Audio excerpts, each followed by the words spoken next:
So let's get started here on the last module for the day. This is on spectroscopy, and it's also by Professor Robert Quimby, who you heard from yesterday. So as you know, Robert is the director of Mount Laguna Observatory. So yesterday he told you how to observe.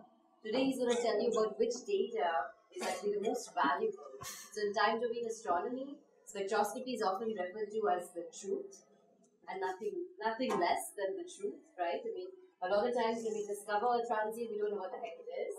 And there are a lot of guesses and a lot of possibilities. But if you know how to work with spectroscopic data, and if you have a spectrum, you can truly name it. And Robert's done that many times. He's a world expert on that topic. Most famously, cracked the nut on this event called SCP-06F6, which had a bazillion papers written about what it was, many different ideas. And Robert actually understood the spectrum and figured out it was a superlunar supernova. And that was very cool. Okay, with that. Thank you. Yes, spectrum is truth. That's right. How are you guys doing?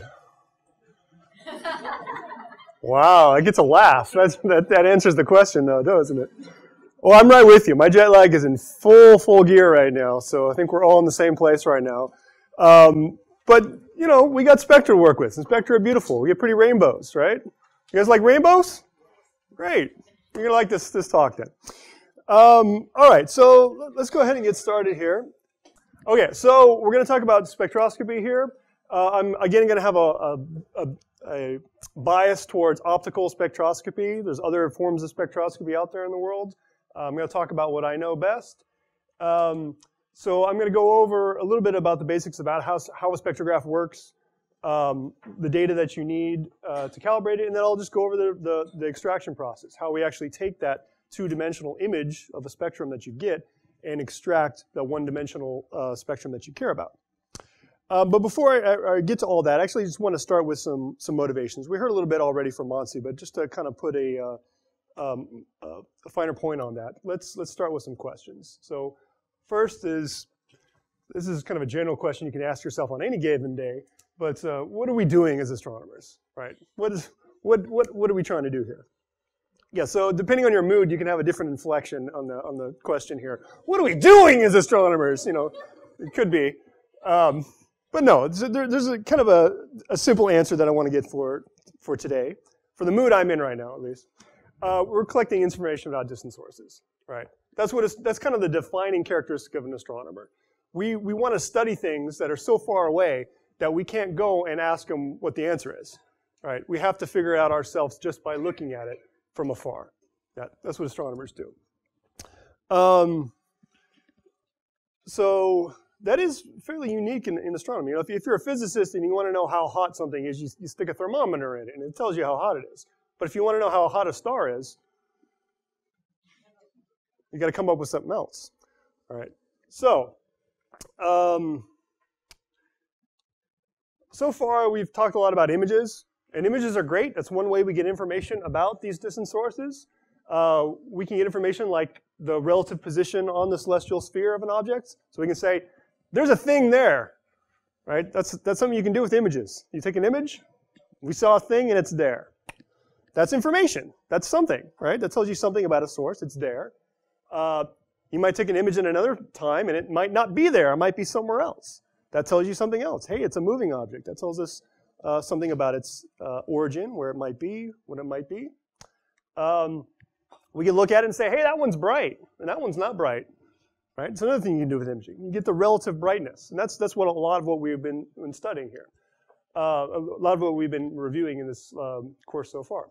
So I do want to highlight that we really do get a relative brightness. We kind of have this arbitrary scale where we say that one is 0 and that one is fainter, so we're going to call that one 1 and that one 2, like that. So we get this relative picture of the brightness. And again, you can take a picture. You can see how bright something is relative to another object. And you can go back a week later and you can take another picture and you can say, is it still the same brightness relative to that other object, or did it change? Did it get brighter? Did it get fainter? Right? So that tells us, again, some information about the source. Is it time variable? Is it getting brighter and dimmer with time? Or is it constant in time? Telling us something about it. Another thing, in some cases, you can get the angular size. You know, you can take an image, you can say, well, the object goes from there to there, so it's got some angular size. Often, you know, if you're studying a supernova or something, it's so far away you can't tell its angular size, right? It's a tiny, tiny fraction of a pixel in its angular width.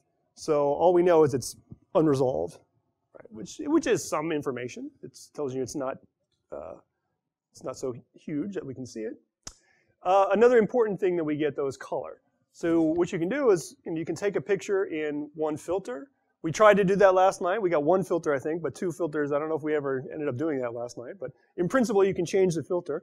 And so you can get a picture in how bright is it in blue light, right? And you can change to a different filter. And how bright is it in red light? And you can compare those two. You can say, well, it's brighter in blue than it is in red, so it's a blue object, right? And that, again, that tells us something about the object. All right, so that's good. And that gets us started, but as Monse was alluding to, that doesn't get us to the end point. So we might have an image, or this is actually a few images that have been stacked together so you can see the color. You guys know what that is? All right, yeah, that's a pretty one, right? So we can look at this, and there is a lot of information that we can decipher in here. So we can say, there's a blue star. That one's not blue, that one's kind of orangish, right? So that's telling us something that there's a difference, a physical difference between those two stars, right? And we get this kind of pinkish glow over here. What's going on there? All right, nebula, exactly. But just from the image, you may not know physically what these things are. All right. So the kind of the main point here is that when we're looking in color, we're looking at different band passes. We're looking at the blue band pass and the green and the red band pass, and we're getting some information about what the objects are. So just to kind of generically state this, if you look at different band passes, you might get different information about the source. So you guys know the electromagnetic spectrum. There's a range of energies or wavelengths of light that you can have, going from the gamma rays, X-rays, ultraviolet, little patch of visible. This is everything that we see right now with our eyes. Infrared, microwave, and radios for the lower energy or long wavelength light. So if we want to know something, if we want to know the most we can know about some object, we should get observations at these different wavelengths, right? These different energy bands. That'll help us figure out what it is. So we can use that information to say something about what are the processes responsible for producing that light? Is it a thermal process? Can we if we look at these different band passes, is it consistent with, say, a black body, for example? We can do that if we get a broad coverage in wavelengths. All right. All right, so what is the takeaway from all this? If you want to know the most you can know about an object, get as many bands as possible, get the X-rays, optical, UV, whatever you can get. But another point is that you can actually just look at one of those band passes, like the optical, and then study it in high resolution. So resolution is kind of the wavelength you're looking at divided by the band pass, right? So if you take, for example, you can take an image just with a CCD, and you don't put a filter in, you can kind of get all this. You can get that whole visible band pass, but you get just the convolution of all that. You don't get all these individual colors, right? So, but you can put a filter in and get each one of those things. So you can break this down into smaller pieces and then get the individual information from each one of those ones. Or you can break those down into smaller and smaller pieces. Then we're kind of leading into what we're going to do today, which is spectroscopy. All right. So let's continue on with a little bit more on photometry. So this is what we've been doing so far. You take your telescope, you put in a filter. The filter has some transmission properties. So this is a scale here. This is wavelength. This is 4,000 angstroms, 6,000, 8,000, 10,000 angstroms. And this is the transmission of those filters. All right, so if we put in, say, the U-band filter here, and photon comes in at this wavelength here, it's not detected, right? But if it's in here, then we have some probability of detecting that photon. So we can kind of divide up the visible spectrum into these little band passes, and use those to probe our objects. I wanted to give you an idea what the resolution of of those band passes are. So we have kind of some kind of an effective wavelength. We have the width of that band pass, and you can divide this by this, and you'll get the resolution. And you get a number that's around 5 or so. So if you're doing photometry, you can study the spectrum at a resolution of around 5 or so. And that's good, as we have been saying, for some things, but we can do better than that. So let's take a look. I want to give you a comparison now between what we can do with imaging and what we can do with spectroscopy. So this is an image taken by Sloan Digital Sky Survey. This is, obviously, there's some pretty galaxy here, right? It doesn't look super pretty on the screen, I have to say, but it's interesting at least. You can tell it's extended in this image. You can tell this is maybe brighter than this thing here. There's a little smaller galaxy here and a star over here. Let's just compare like the core of this galaxy here. Let's look at the light from here. So this is one filter. This happens to be a G-band exposure. I could take an R-band exposure and I could compare and see if it is more green or more red. But if we just look at, say, the core of this galaxy here, we could, well, let me show you here. Let me show you a spectrum, actually, of that actual galaxy there. So I'll show you what a spectrum of that core of that galaxy looks like. So this is what it looks like. This is the spectrum taken by Sloan. So again, we have wavelengths. There's 4,000, 6,000, 8,000 angstroms.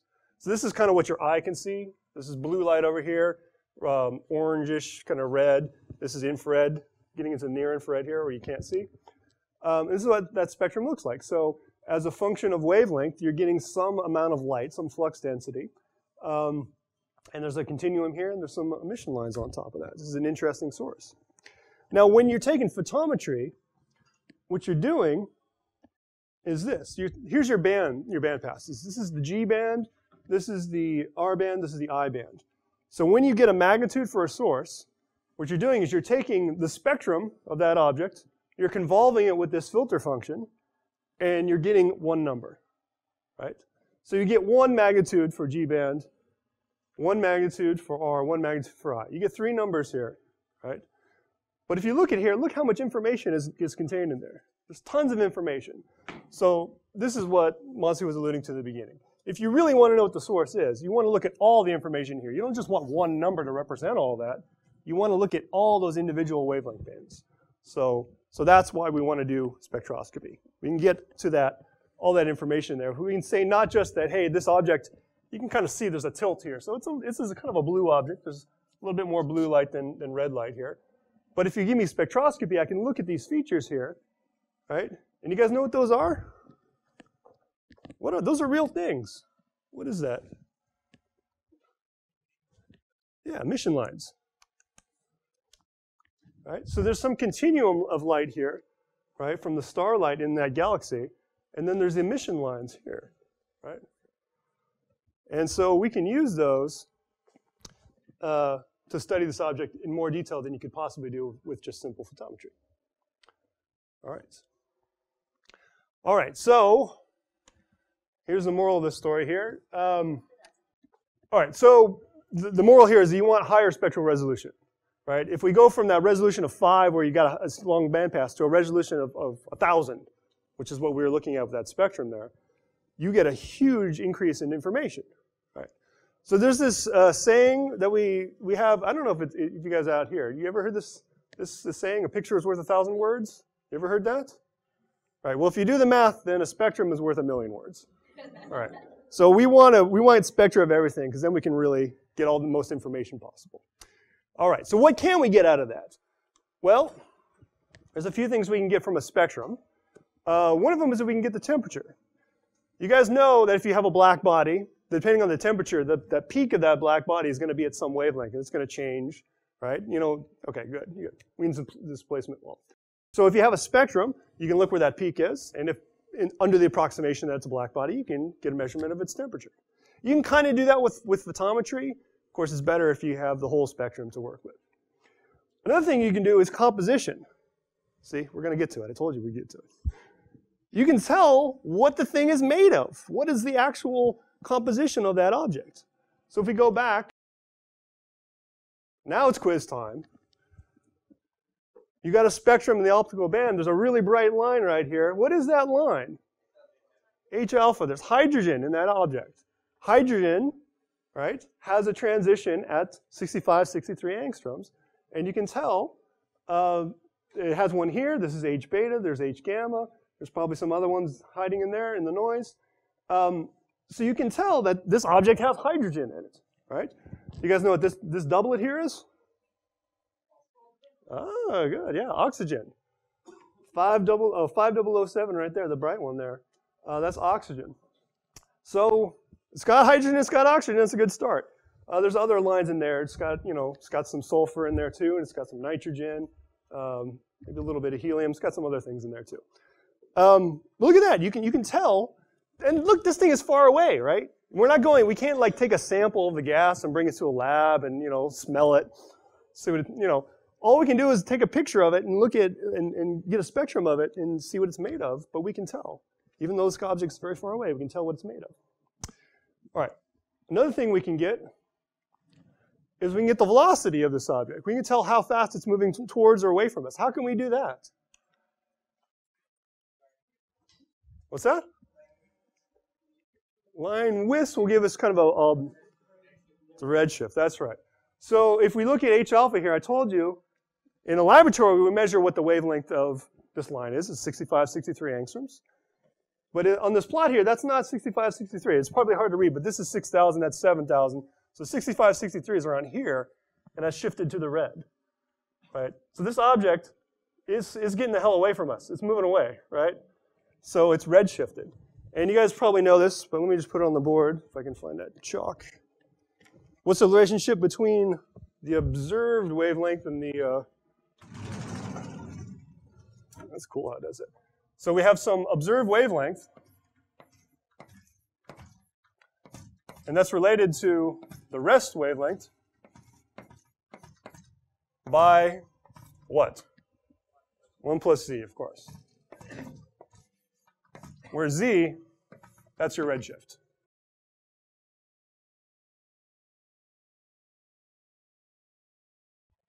All right? So we know the rest wavelength of that line. We know the observed wavelength because we just measure it with our spectrum. We can calculate what the redshift is. Right? And there's a relationship between what the redshift is and to the velocity, the line of sight velocity away from us. Right? If you use the relativistic Doppler formula, you can get it exactly. But for a low redshift like this, it's approximately just the speed of light times z. All right, so look at that. We can tell what it's made of, how fast it's moving away from us, how hot it is, all this information just by taking a spectrum of it. So it's very cool to do that. That's what we want to do. That's right. It's also hard to do this, we should add. So what we're doing is we're taking all the light that's coming from that object, and before we were putting it into one big bin. We had a U band or a G band or an R band bucket, right, that goes from some wavelength to some wavelength. So all the photons in that wavelength range, we're just funneling in, and then we're going to count them up, and we're going to get one number. Right. For spectroscopy, that bucket gets very, very small. Right? We take that one big bucket and we divide it up into 1,000 little pieces. So we're getting a tiny fraction of the photons in each one of those little tiny buckets. Right? So that means if we want to get good signal, well, we either need to integrate for much longer or we need a much bigger telescope. Right? So that's why it's tough to do spectroscopy. You need a large aperture telescopes to get faint spectra of faint objects. All right, so that's kind of why we want to do it. Hopefully it's a good motivation. You know why we want to get spectra now? Does that sound like something we want to go and do? Yes. Yes, we'll get spectra. All right, you don't have to, but, I like it. Now I'm going to tell you about how we actually get a spectrum. So we want to break out that light up into the different wavelength bins. There's a number of different ways you can get a spectrum of an object. I'm going to kind of focus on the picture here. That's what's relevant for a lot of astronomy. It's not the only way to get a spectrum, though. So you can, like, for example, if you're doing X-ray observations, right? Cool thing with X-ray observations, you have a photon that comes in that's 1 keV energy, or you have a photon that comes in that's 10 keV energy. Those detectors know the difference. Right, so just as the photons come in, they can measure like, well, that one's a hard one, that one's a soft one. They measure it right in time. the similar principle would apply in optical bands, but technical reasons, it's very difficult to do. So here's what we do instead. Instead of just looking at one photon at a time and measuring its energy, we take the light and we disperse it. That means, you have just this nice spectrum of coming in of light, and we take all those colors and we just fan them out, and then we can say, okay, I can put my detector here, and I can measure the blue light, or I can put my detector here and measure the red light. So if we spread it out, disperse it, then we have this ability to put the detector in different places. Or if you have one big detector, you can get it all at once, and that's really what we want to do with spectroscopy. So how do you disperse light? You guys ever play with prisms? Yeah, they're fun, right? Light comes in, rainbows come out. Beautiful. We don't use this much in astronomy for spectrographs. I do sometimes. So the SED machine, which is the only spectrograph I've ever really been involved with, actually uses prisms, uses 3 prisms to do its dispersion. But most of the time, we're doing something more like this. We're using a grating object, a grating to disperse the light. So the way that works is very similar. It's based on this principle you've probably studied in your lab classes. The double slit experiments? You guys do that here? You take a laser and you shine it through a tiny slit and you get those little dots that go out there like that, right? So that's the principle behind a diffraction grating. One thing I never did when I did that experiment, we had a red laser and you shine the red laser through and we got those dots. But we didn't have like a green laser or anything. Did you have different colors? No, you always just do it with a red one. So they should do it with different colors because there's an interesting result that happens here. I'm going to show you that. So remember the basic idea here is that you have a path length difference, right? So you have light coming this way, light coming that way. There's a detector over here, and this path is this much longer than that one, right? So if this is some integer multiple of the wavelength, right, then you can think in the wave model, you get this thing goes up and down like that, and then this one is just right there, so those are going to add constructively, and you're going to get a bright spot, right? But if you put it where this is half a wavelength, you add those two together and they cancel out, right? So that's how you get the interference. A key thing here is notice that this distance relates to an integer times the wavelength. So if you have a different wavelength here, you're going to have a different requirement on the path length. So let me show you what that looks like. So here's just a simple little thing that figures out where the fringes are going to be. It calculates the path from one slit and the path from the other slit, calculates the difference in those path lengths, and then it calculates how many wavelengths that is, that path length, converts the wavelength, the difference in path to a wavelength, converts that to a phase, and takes the cosine of that so you can get the intensity. All right, simple little thing. That's what that looks like. All right, I'm ignoring diffraction, which you guys probably didn't do in your experiments, but this is what you get there. So you have some center point here, and then as you move away, with the path lengths difference is 1 wavelength or 2 or 3, you get these different orders of light going out. And that's for light at some wavelength, right? Let me show you now. If I add another trace here with a different wavelength, so I'm just going to make it a little bit longer wavelength. I'm going to color this one red instead. There's what you get. Right? This is why we should do that experiment in class. So that 0th order, the light both fall in the same spot, just like before. But since there's this connection for how many wavelengths you go, this is 1 wavelength, 2 wavelength, 3 wavelengths, and the wavelengths are different, that means that the red object, the longer wavelength, the intensity maximum is a little bit farther than the blue, right?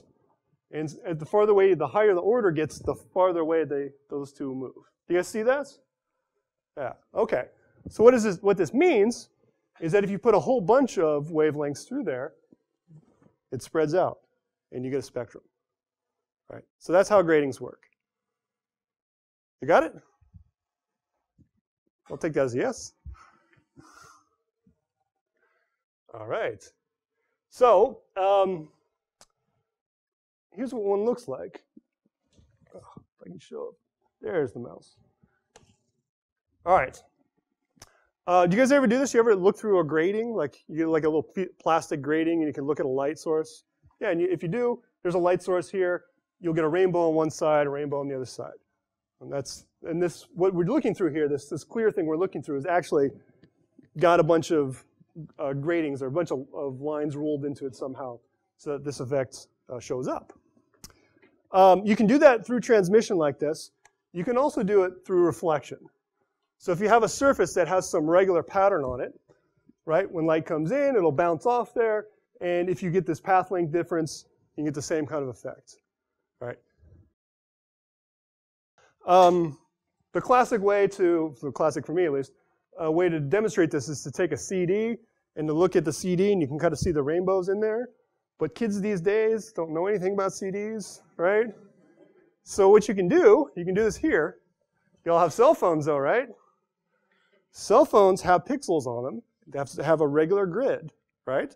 So it can act as a diffraction grating, right? So what you do is first you make sure your phone is off, because if it's on, you're not going to see anything. But if it's black, what you can do is see the lights above you. Look at the light above you in your phone, the reflection of it, and you notice to the left and the right, you see the little rainbow? Yeah, your phone is acting like the pixels on your display are acting like a grating. And so you actually can do that. All right, so, but you might notice it's not the best quality image, right? And there's some reasons for that. And you'll kind of see that in a second here. So, how am I doing? Okay, so here's what we want to do. For astronomers, we got stars in the sky. We want to take spectra of them. So we need to take these objects and disperse the light. So how do we do that? Well, we put in a grating into our instrument and we disperse the light. And if we did this for the whole field, this is what we get. So you have the source here, and then you'll get some kind of a rainbow next to it. And for every source in there, you're going to get a rainbow. And there's always going to be a constant angle from the source to, say, a blue light, right? So depending on where it is in the field, your rainbow is going to be in a different spot, right? So that's one of the issues that you guys are having is kind of demonstrated here. So if you have two sources kind of in line with each other with your dispersion direction, then the light overlaps and it makes a big mess. And if you look at these lights, there's actually kind of like 4 things in there. So when you look through here, it gets muddled because they're overlapping, the spectra are overlapping. So we don't like that. We don't want that problem. So here's what we often do. We can put in a mask, right? And we can block out those other sources, right? And just get one. So this is a slit mask. It's unfortunate that it's called a slit because people will get confused and think that this is what's doing the dispersion, but it's just a mask. It's just blocking those other stars so we don't see them. There's no dispersion done by the slit here. So we still have that same effect. We have our grating in, and we get the spectrum over there. Okay. This simple cartoon, no, but there could be, right? Because this is just some position along the sky. Right, so you can have this slit, and maybe you could rotate it so that you could have another object in there, or there might just happen to be one here. But yeah, this is all going to go into your spectrograph. All the light that's here, this light is going to get dispersed. This light's going to disperse. If you have a bright star here, you might get a spectrum for it. Yes? I'm not showing the second order, partly for convenience, but also when you have these gratings, they're designed in a way to kind of minimize that effect. Actually, that's a very good point. I should show that. So yeah, if you notice on the other slides, you can have a second order that's over here.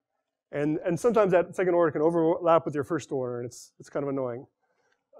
Maybe I should show that, but yeah. Well, I can show you that. So the question is, why do they overlap? And it has to do with this. You can see that the farther over you get, the more that kind of the increase, right? So eventually this starts overlapping with that. All right, so what you do, of course, is you put your detector on somewhere. All right, so you have some detector that can basically take a picture of this, and you put that somewhere. You can usually move this around, or you can change the grating angle so the spectrum moves back and forth. and then you take a picture of that. All right? And so what you get is a spectrogram. So I want to show you now a schematic representation of the Keck spectrograph. This is Keck LRES. There's many spectrographs on Keck. This is LRES on Keck 1. This is just showing you how the light comes in. So the light is coming in from over here, right? So the telescope's back this way. Light's coming in from the left here. And it goes through the slit mask here, right? So we can put that mask in to block the other stars and just pick the one star we want. The light bounces off a collimator. Keck actually has two channels, so we can get the blue light and the red light at the same time, right? And there's a dichroic here. You guys know what a dichroic is? So a dichroic is a magical device that allows wavelengths, long wavelengths to pass through. So red light passes through it. It's just a clear thing. And for shorter wavelengths, it's a mirror, and it bounces off the light. It's very cool. So you have two detectors here. I'm just going to focus on this one. So there's a grating here. Light bounces off that, and then you get your spectrum here. Your rainbow's here, and you put your detector to measure it. And you can tilt this so you can move that rainbow back and forth across your detector. All right. So here's kind of a cartoon drawing of what you're actually going to see on your detector. You're going to have some image, right? Because that's what you're doing. You're going to take an image of that spectrum. So you're going to have some kind of a wavelength-dependent axis and a spatial-dependent axis. And what you're going to see is going to look something like this. So if you put a star in there, a nice bright star, you'll get the trace. So you get all the different intensities at the different wavelengths of that object. And then you'll get these lines here. What are these lines? Right? They have a constant wavelength, but they don't depend on the spatial position. Skylines. That's right. When you get a spectrum in real world, you get the spectrum of the object you care about and all the stuff that's between us and the object, so the air.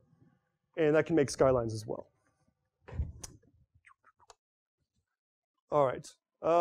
Technical note that I'm doing a cartoon here, but in real life, the axis of wavelength and position can be tilted with respect to your detector. So, wavelengths may not fall on constant x values. All right. So we want to extract the information from our spectrum now. So we have our science data. Let's just skip over that. So here's what we can do. So I have an image that we just created, this fake image. And what I can do is I can subtract off the sky, right? And then I can sum it up for every one of those wavelength bins, right? And this is all in NumPy, so I can do a sum along the axis, 0, so I'll get an output one-dimensional array like that. So if I plot this, there's my spectrum, right? So this, it's a fake spectrum, right? It's not supposed to look good, but there's some kind of wavelength coordinate here and the relative intensity. So that's what you guys are going to be doing in a minute. I want to show you some, so right now I'm showing you this relative wavelength coordinate here. I haven't calibrated what that is. So one of the steps in extracting a spectrum is to actually calibrate what this axis is. And the way you can do that, one way you can do it is actually look at those skylines, right? And if you know the wavelength of this particular skyline and this particular skyline, then you can use that to actually calibrate what this axis is. Does that make sense? Yeah, you know that, and then you can apply that to your extracted spectrum. Another thing you might want to do is calibrate the flux scale, right? And the way you can do that is very analogous to how you do photometry. You measure the brightness of a star that someone's already done the hard work of calibrating for you. So someone has already said, in this particular wavelength bin, this star has a flux density of something, and then you measure how many counts you get, and you get kind of a 0 point for each one of those wavelength bins, and you can calibrate it out. All right, I want to show you some real data. So this is one of the spectrum that you might take before you get started. This is called an arc lamp. So you notice there's just these vertical lines here, right? So these are all constant wavelength lines. There's no dependence on position here. So these are lines where we know the wavelengths for every one of these lines, and we can use that to calibrate the wavelength scale. It's one way to do it. Or you can use skylines. Another thing you can do is take a flat field. So you just have a lamp, and you observe it. Again, there's no spatial dependence in this. It's just sensitivity dependence. So this is like you do for a flat field. You get the same number of photons basically on each one of these pixels for a given wavelength, and then you can use that to calibrate the sensitivity along that axis. Then you observe a standard star, as I said. There's some skylines in here, but there's the standard star, and we know, again, in this particular wavelength bin, we know how bright that is, so we can calibrate our flux scale. And then you observe a science object. And so this object, so somebody asked, could you have another star in there? Here's an example of that. We have two objects in the slit now. This is the target, and there just happens to be another star in that spectrum. Here's our skylines on here.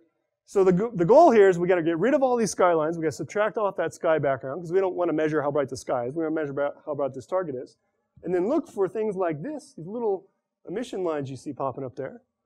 Figure out what they are, measure their wavelengths, and then we can get a redshift for them. Right? Does that sound like something you can do? Well, I hope so, because that's what's up next.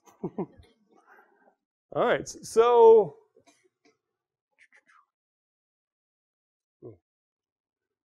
we can get to that. Any questions on this before we? Yes.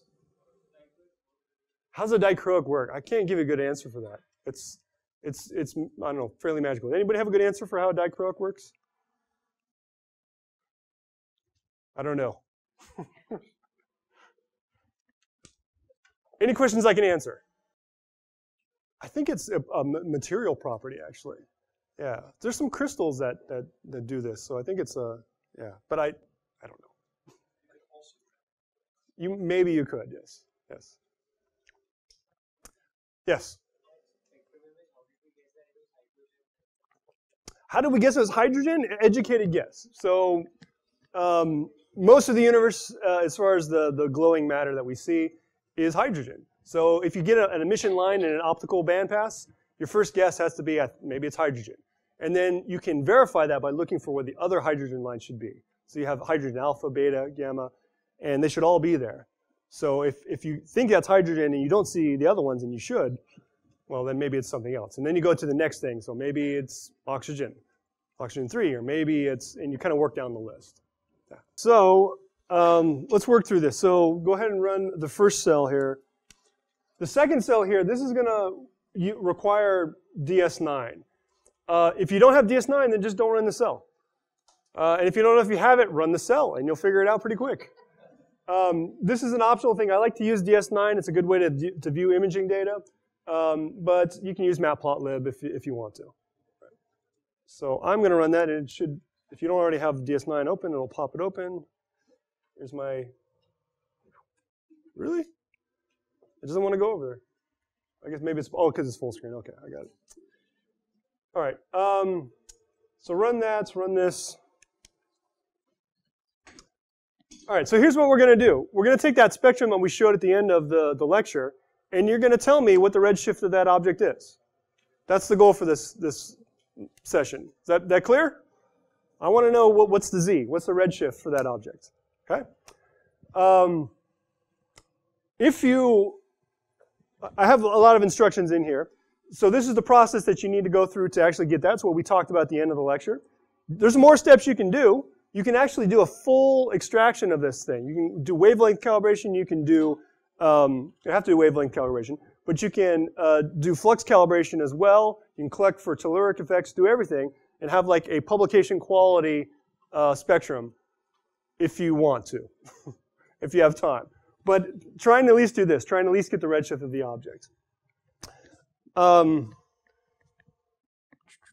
Just to make things fun, I found an issue with SciPy when I was preparing this. So I'm going to be using splines a lot.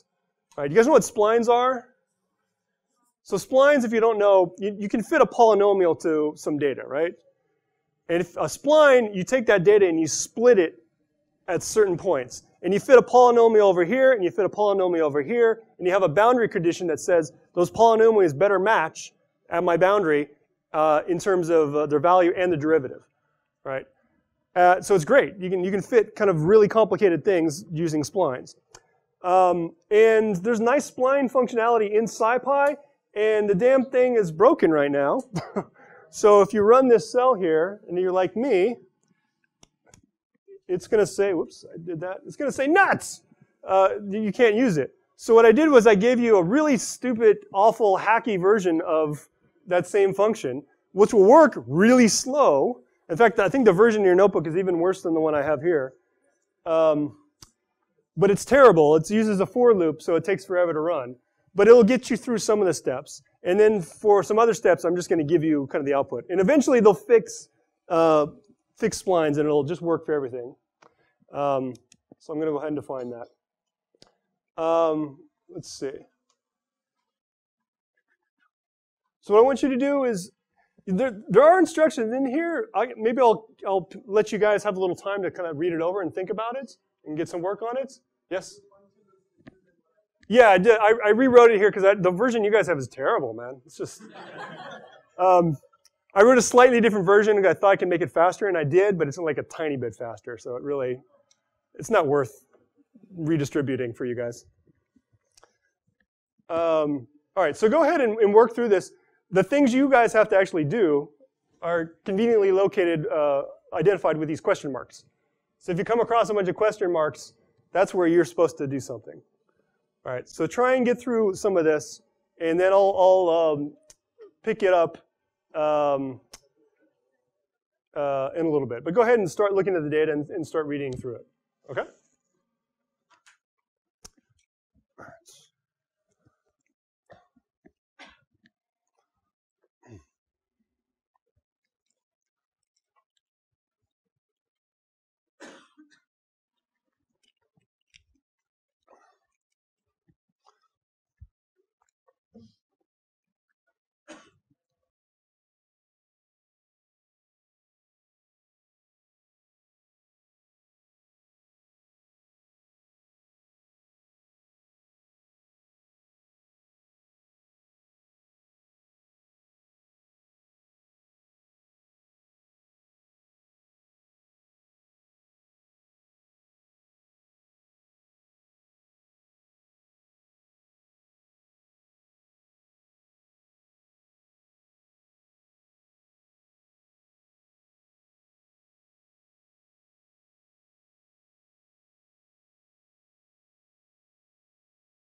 Do you guys all have a plot like this already? Some? Okay. I know some of you did. I walked around. Okay. And you're going through it. You're not waiting for me, I hope. So a lot to go through. So keep going.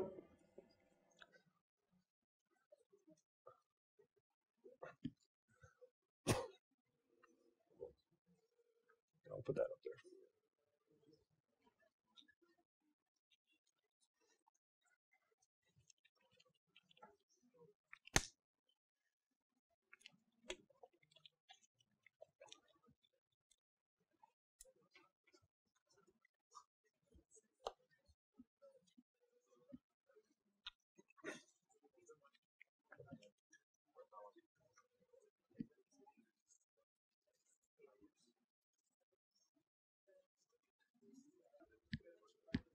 Subtracting this here?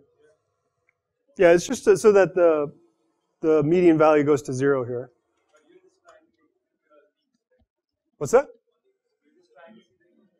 Yeah, and it's nice, it's convenient to say, my background level's here, so I'm going to call that 0. The peak is here, so I'm going to call that 1. It's just a convenient way to work. So now what I can do in kind of the next step is I can say, give me everything where the peak is above maybe 0.2, right? It's just a convenient number. Yeah. There's other ways to do it. So I'll put that in explicitly. So if you have it normalized the way that I just showed there, then you can pick the y-s values that are just the row average greater than 0.2, right? And that gives you your object rows. And some of these things, I don't want you to spend too much time worrying about, like, how many rows should I include above and below? Yeah, just pick a number and see what happens. You know? Yeah, 5? Why not? See what happens. So you can run that and then plot it up eventually, you'll see.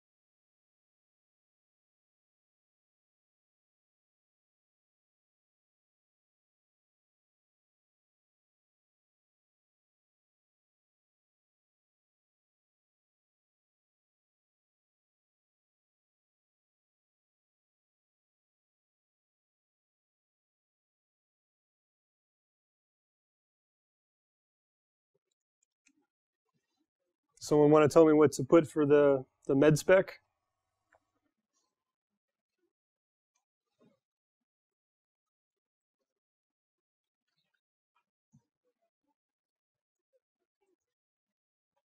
Is that a no?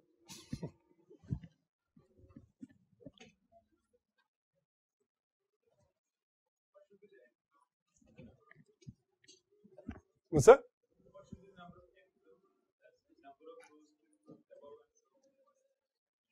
Say 5. You can just pick a number.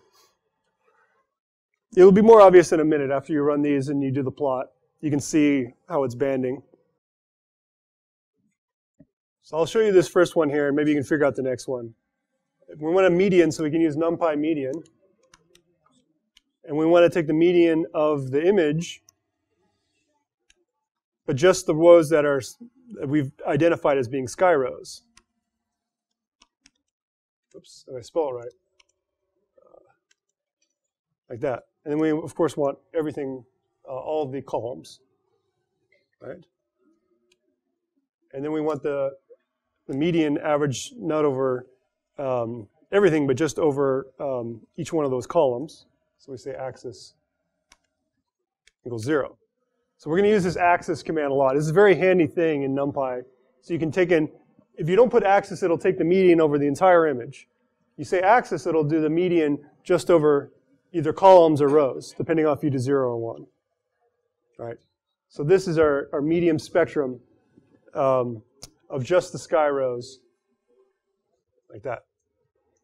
So the command for the standard deviation is very similar to this. Hopefully you can figure that out. What's that? Yeah, same thing, just replace median with STD.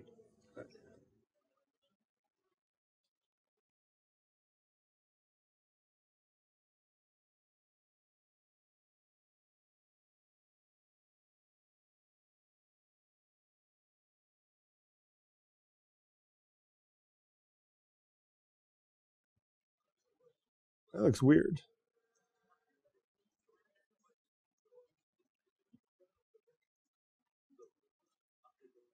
That looks so weird.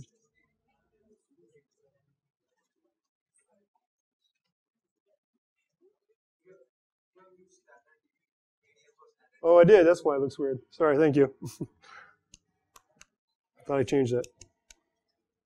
That's weird. Why is it doing that? Why is it doing that?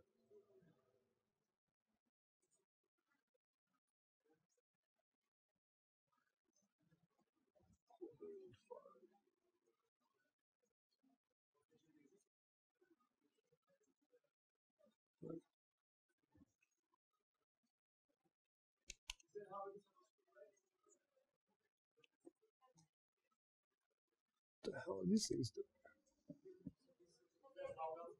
What's that? Actually, I wasn't expecting this noise here and these lines coming down here. I'm not sure what's going on there. Huh?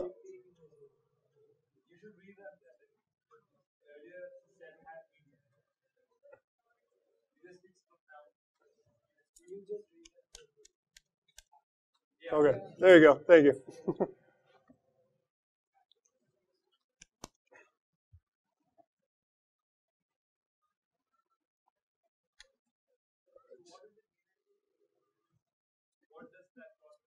So this is a mask. So everything that's black is going to be masked out. Everything yellow is your sky. So this is what we did is if you look back at your 2D image before, we've now identified, we've created a mask that'll block out these rows here and these rows here so that we can just work with these rows which have the sky light. There are some smaller width lines. You can't see it here, but there's some bad columns on this. So remember, I took this image, actually transposed it, just rotated it so it fits on the screen a little bit better. But these are actually columns, technically, on the readout. So there are bad columns that go across there, and you can see it. If you look in detail, you'll see them pop up. All right. Yeah.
Yes.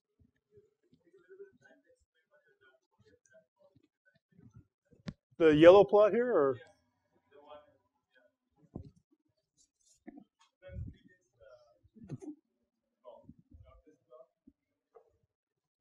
Up here? This one here? Okay, so.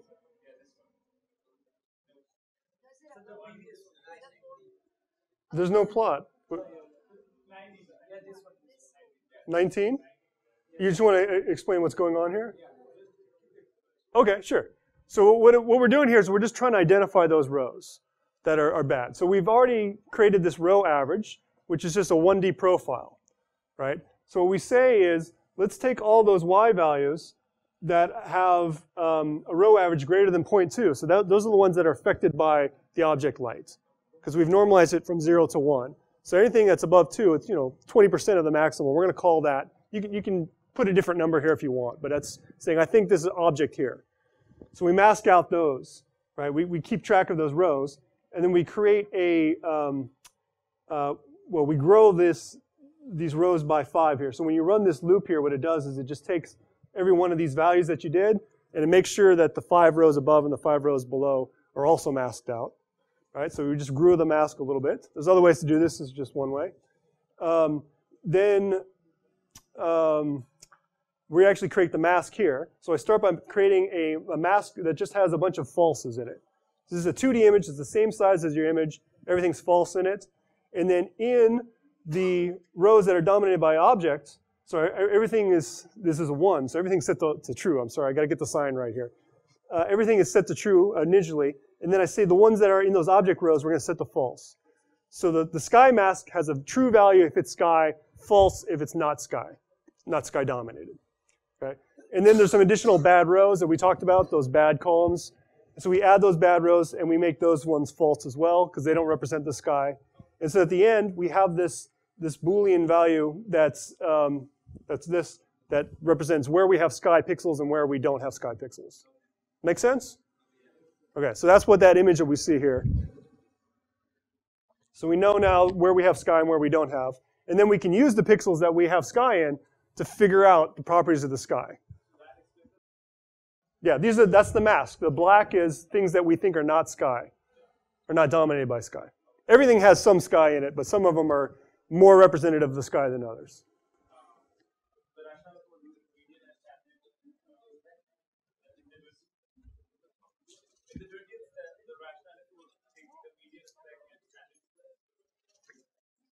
Oh, why were we doing that?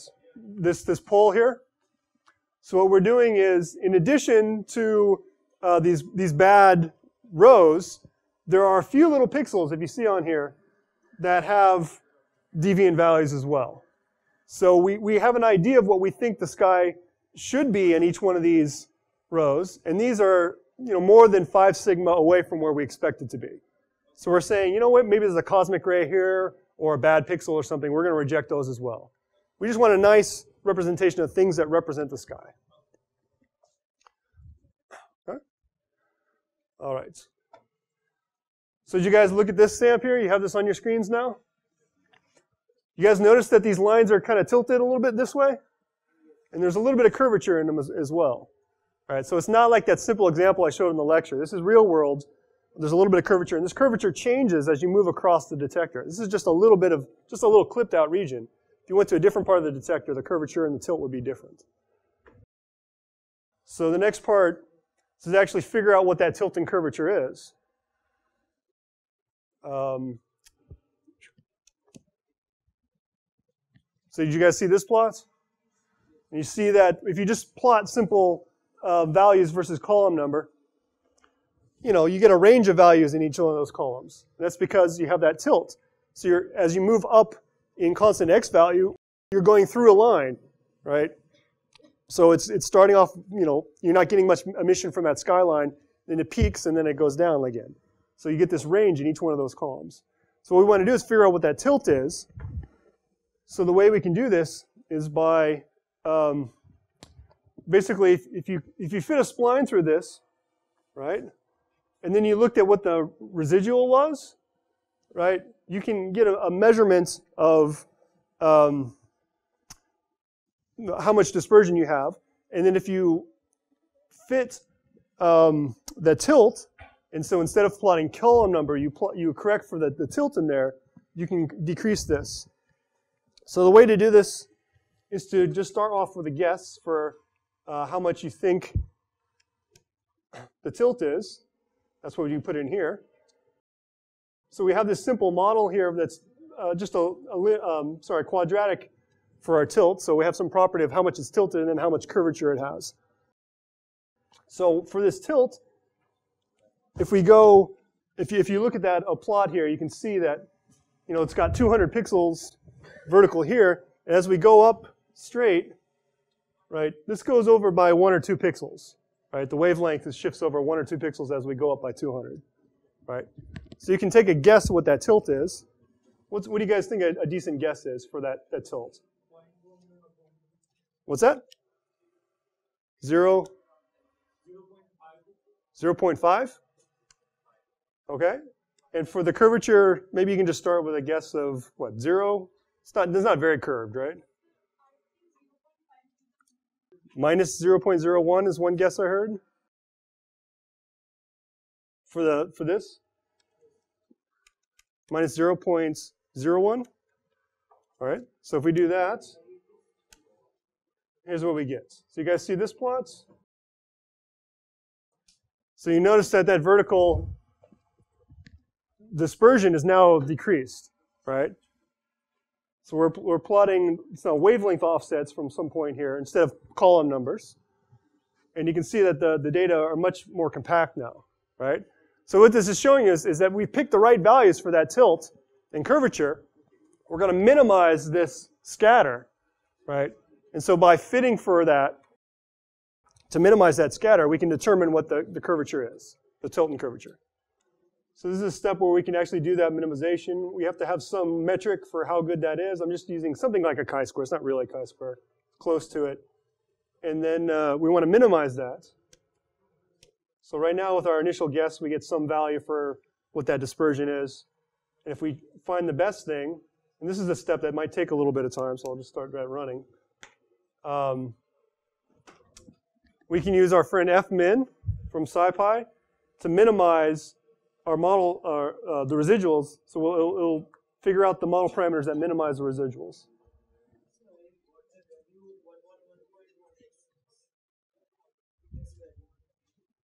So these are the values that I end up getting. Is that for which one here? You got a different value here? Did you have a different guess?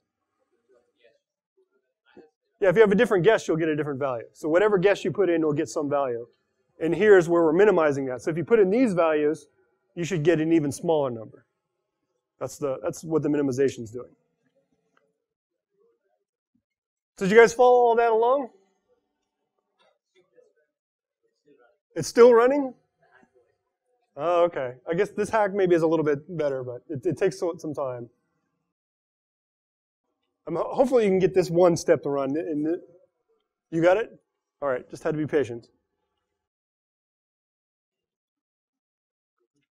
So the trick is now we just did that for one little section of the image. So we have now in this little small wavelength range, we kind of know what the tilt is. So we can repeat that process for different parts of the image and get the tilts and curvature all the way across in all these different sections. So that's what the next section in the notebook is for. Is that? Please elaborate. Yes, okay. So there's some, I kind of describe it here, but I'll elaborate. So all I'm doing is just creating a bunch of sections. These are the sections that I'm going to do the same thing we just did in. I'm just going to do it again in these, centered on these columns. So we picked some column to start with and did some tests. Now we can do it everywhere. This function I'm not going to run because this is the one that really takes a long time. But all this is doing is just doing that same fit in different sections of the image. Same thing, minimizing the tilt and curvature, and that's fitting for what those values are. So I'm not actually going to run this myself. I'll just run this, and this is going to load the results of that. All right. So this is using the pickle command. So you should already have the data saved in your notebook, in your directories, and you just load it in. Does this command work for you guys, this pickle command? Did anybody use this pickle command yet? Does it work? Okay, so you have the data, lambdas.dat file. All that does is it just loads in. So I've run this, basically run this cell before. This spits out an image, basically, that has all these offsets in it. And I saved that before using this dump command, and now we can just load it back in. Right, just because of this hack. Otherwise, if it didn't have that hack, it would run real quick. So what we can do now is just look at these offsets across the image. So you're going to fit a polynomial to those. Let's start with, I don't know, third order polynomial. Plot that, and you get something like this. This is showing you the tilt. So these are for different rows. So we're looking at different rows across the image and looking at how much offset they are from the center row. So on the left side of the image, the bottom part is 0.5 pixels that way, and the top one is 0.5 pixels this way. And as you move across the image, that tilt increases. So it goes to 2 pixels here, and -2 to +2, right? So we can fit for that, and now we have an idea of what the relative wavelengths are for every pixel on our detector. That's what we've accomplished now. We don't have the absolute, we just have the relative. We can do a proper fit to this, and that's actually, now we have what I said. And now we can do the cool part. We can actually create a model for that entire sky. Oddly enough, the least squares univariate spline, that's the one that doesn't work, but the bivariate spline still works. So you guys can all actually run this code here. So you can write this function. This function is going to do a 2-dimensional spline fit to the image data. And it's just going to fit for where we have we've defined where the sky is, and now we know what those relative wavelengths are. So it can determine what the sky values are for every pixel on the array. on the two-dimensional array.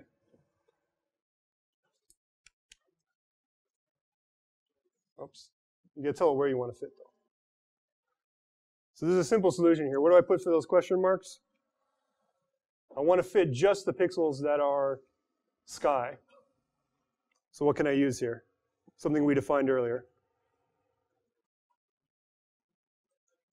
Sky mask. So just use the values that are sky.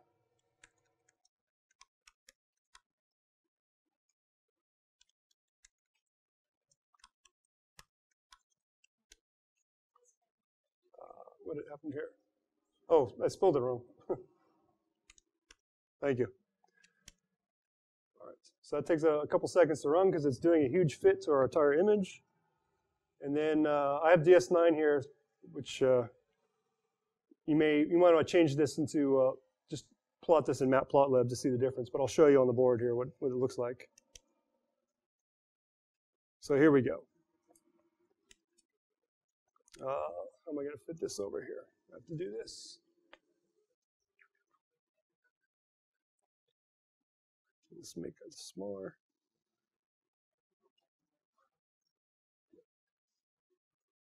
All right.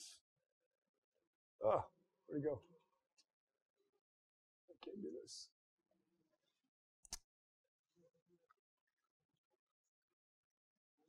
All right, so just to show you what we did, we started with this image here, right? We made a model that looks like this. This is our model of our sky. And if you subtract off the sky from the image, this is what you get. So you guys see that? We started with this. We modeled the skylines very nicely with splines. Spline the hell out of it. And you subtract it and you get this. So I always love this. The skylines just kind of magically disappear. You can still tell where they are because there's noise there. You can't get rid of the noise. You have a lot of photon noise from those bright skies, but it's just random noise now. And we've removed the signal from the sky. Do you guys see that? A few. All right. We move forward.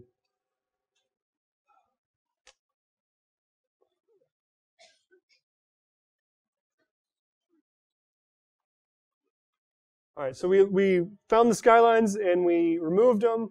You got to figure out where the trace is. That's where the object is because it's not on a constant row. It kind of changes a little bit. There's actually two objects, so you can just kind of fit a model here that has, it's just two Gaussians that I'm adding together to represent each one of those traces. And then we can figure out where we think those are. So we need some starting guesses for this model here, which has the amplitudes of our Gaussian, the center positions for those Gaussians, and the widths of those Gaussians. So if you look at the image data, you can just see where you have those profiles centered, and they're centered kind of roughly at, let's say, 80. Oh, that's intensity, sorry. The intensity is 80, and the row number is maybe around 35 and maybe 3 pixels wide. And then let's say 80 intensity, pixel row number 155, and again 3 pixels wide. If you run that, so you have the blue data, that's our profile, and the orange, that's our model that we just created here. Same thing as we did before, we can now minimize the residuals from our model to get our best fit parameters. Doing something like a chi-squared fit. If you run that and then print it out, you get this. We have a guess for it. You can guess what where you think it is. You can basically look at this blue line and say, well, the peak is around 80, and this is centered around 35, and the width is maybe 3. Let's put in some guess values, and then let the chi-squared fitting actually minimize the parameters and determine the best values for it. So completely analogous to what we did with the skylines before.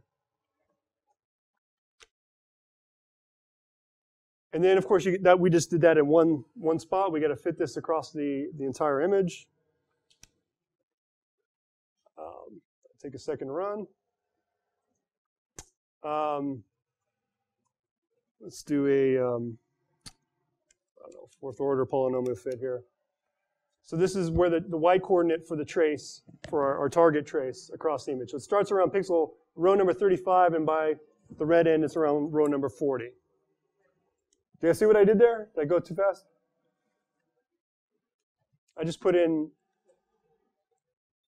so we ran this cell up here, which basically found this, the best fit center across the image, which are these dots here, right? And then we fit a model to that, which is just a simple polynomial expressing how that trace moves as we move column number across, what happens to the row number of our trace, where our object is located on the image.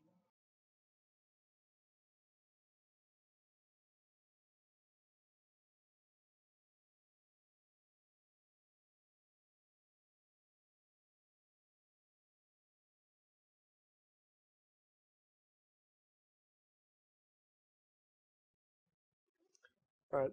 So the next thing I want to do is make an image, basically, of our profile that'll show kind of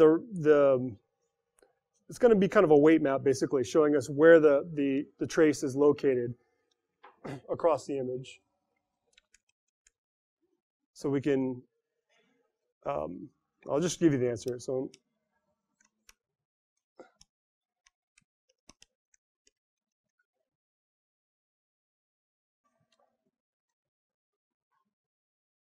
we're just taking the trace fit that we just counted up again, those fit parameters, applying that to every column, right, in the entire array, and then we're just normalizing that so that we have values that go from kind of 0 to 1 across the image.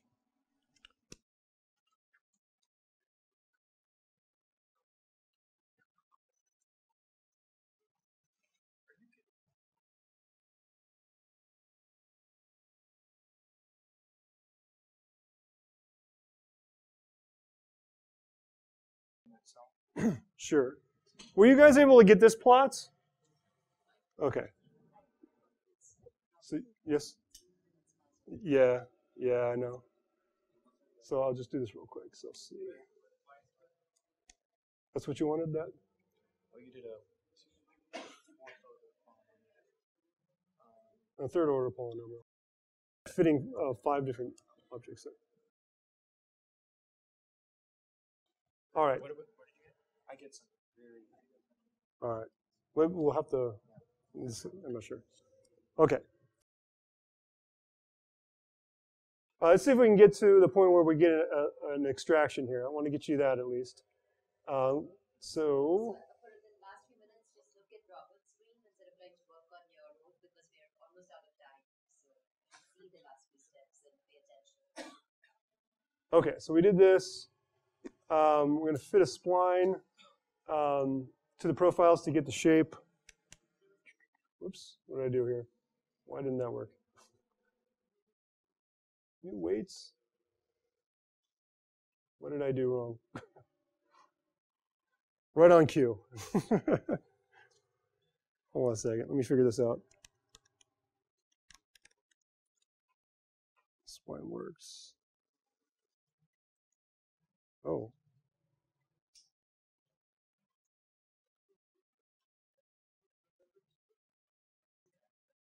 Can I just move forward without? Well, I'll put up my solved one here. Hold on, that's an easy solution.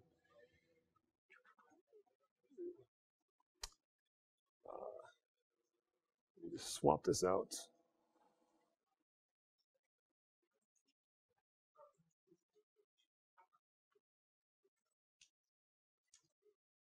All right. Let's see if this works.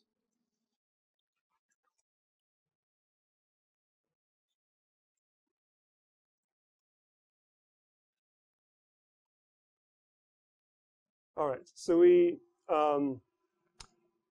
get this is kind of what our object profile looks like. Then we can we can plot what that looks like on the 2D image. Well, I'll skip that.